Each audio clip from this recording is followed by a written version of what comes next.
Tripura info news update.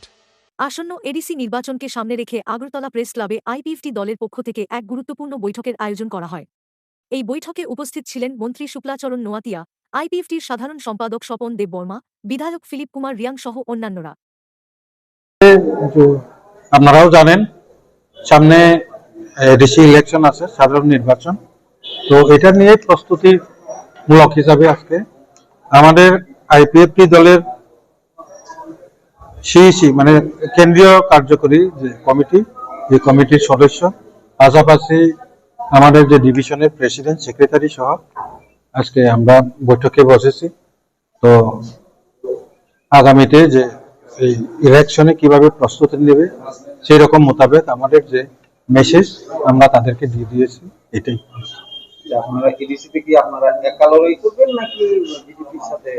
না, এটা আমরা যখন ইলেকশন ঘোষণা করব, ঘোষণার পরে আমরা আমাদের পজিশনটা আমরা জানাবো।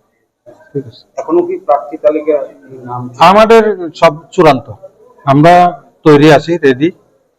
28টা যেটা আছে 28টাতেই আমরা রেখেছি, কিন্তু আমরা তো একটা জোটের মধ্যে আছে, যে কারণে আমাদের দলের প্রার্থী ঘোষণা অথবা আমাদের কোনো জোট সম্পর্কে আমাদের যে সিদ্ধান্তটা আমরা এখন বলবো না।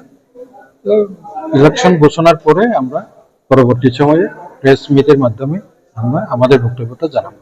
আচ্ছা, যেহেতু আপনিও দেখতে পাচ্ছেন টিভির পর্দা বা পত্রিকায় যে বিজেপি এবং তীব্রামথা দলের একটা যে দ্বন্দ্ব, এই বিজেপি তীব্রামথা দল কর্মীরা মথার কর্মীকে মারছে, মথার কর্মীরা আবার বিজেপি কর্মীদের, এটা আপনারা টিভির পর্দায় খুললেই দেখতে পাচ্ছেন।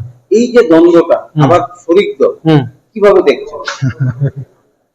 আইপিএফটি দলের কর্মীরা জড়িত না তো এটাতে, আছে কি? তাহলে আমাদের কর্মীরা যদি জড়িত থাকলে আমি জবাব দিতাম।